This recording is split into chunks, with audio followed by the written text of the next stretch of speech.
कसं हमने हमारी जो विचारधारा है, इंडिया गठबंधन की विचारधारा है, वो देश में कॉन्स्टिट्यूशन लाई है। हम सब मिलकर कॉन्स्टिट्यूशन की रक्षा करते हैं। अंबेडकर जी ने कहा था, if there is political equality but no social and economic equality, political equality will be destroyed। ये अंबेडकर जी के शब्द हैं और आज ये बात सबके सामने है। पॉलिटिकल इक्वालिटी जो थी वो खत्म हो गई है। हिंदुस्तान के सारे इंस्टीट्यूशंस कैप्चर कर लिए गए हैं। सोशल इक्वालिटी नहीं रही, फाइनेंशियल इकोनॉमिक इक्वालिटी नहीं रही। इसीलिए हमारा अगला कदम जाति जनगणना होगा।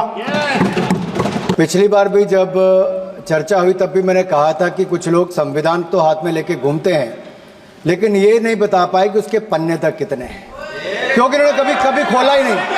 आज मैं क्योंकि ये संविधान जो राहुल जी सब तरफ दिखाते हैं सर, शायद इन्होंने इसके 2 पन्ने भी खोलकर नहीं देखे। अगर आप इसका प्रीफेस देखेंगे, प्रीफेस किसने लिखा है सर? सुप्रीम कोर्ट के वरिष्ठ अधिवक्ता गोपाल शंकर नारायण जी। उन्होंने लिखते हैं, our constitution was crafted by the finest and most emancipated minds of the time and thankfully not directed by the confused Nehruvian social policy that guided success governments. वो इनकी नेहरू जी की विचारधारा पर सवाल खड़ा करते हैं। और उन्होंने लिखा है कि giants like B.R. Ambedkar, B.N. Rao, Sardar Patel, K.M. Munshi Alladi debate provision to protect the basic freedom. उन्होंने श्रेय दिया है तो अंबेडकर जी को, सरदार पटेल और आगे। सर इसके अगले पन्ने पे क्या लिखते हैं गोपाल शंकर नारायण? और ये इन्हीं का ही है सर, मैं नहीं पढ़ रहा हूँ, जो इन्होंने हाउस में दिखाया। इसमें लिखा है, were it not for the strength of the document Indira Gandhi would have been compelled to end the darkest episode in independent India by ending the emergency। यानी कि संविधान की ताकत थी, जिन्होंने इंदिरा गांधी जी की इमरजेंसी को खत्म किया था, तो ये संविधान की ताकत थी। और ये आपके इसके अंदर लिखा है, राहुल जी जो आप लेकर घूमते हो, कभी खोल के पढ़ो तो सही, कभी पढ़ा भी नहीं आपने। और इसमें आगे लिखा है सर, आप चेयर को बोलो, अधिकार दिया है, चेयर को बोलो, माननीय सदस्य चेयर को। जी अध्यक्ष जी, ये जो राहुल जी कॉपी लेकर घूमते, इसी पे लिखा है कि इंदिरा गांधी जी की यातनाएं और इमरजेंसी को खत्म किया तो बाबा साहब अम्बेडकर के संविधान ने गरीब से गरीब व्यक्ति को उसका काम दिया। सर आप इसके प्रीफेस पे जाइए। सर आप इसके प्रीफेस के बाद फॉरवर्ड जो लिखा सर, ये भी सुप्रीम कोर्ट के बहुत बड़े वकील है। उन्होंने क्या लिखते हैं सर कि जब संविधान बना उसके बाद सर, देश आजाद होने के बाद पहले दिन से ही लेजिस्लेटिव और हमारी ब्यूरोक्रेसी सर, हमारी दोनों ने ही जुडिशरी के साथ सींग फंसा के रखे, जुडिशरी को नीचे दिखाने की बात की। सर ये मैं नहीं कह रहा, ये वही किताब कह रही है जो राहुल गांधी हाथ में लेकर घूम रहे हैं। सर मैं पढ़ के सुनाता हूँ। From the earliest years itself the legislative wing and the executive wing of the state on the one hand confronted the judicial wing on the other with the accusation that they had vastly approached upon the powers not given to them but given to the executive.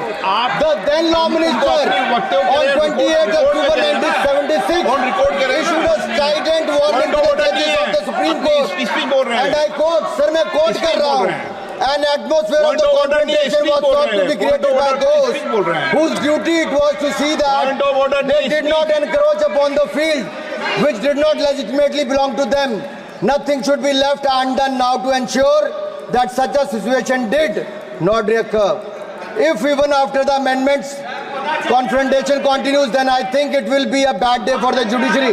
ये कौन कह रहा है? उस समय के law minister कह रहे हैं। और क्या कहते हैं sir again? We are trying to save them from the temptation to intrude into the powers which do not belong to them. What we are doing today is not to save the people from the judges. ये कह रहे हैं, we are trying not to save the people from the judges, but really enabling the judges to save them from themselves.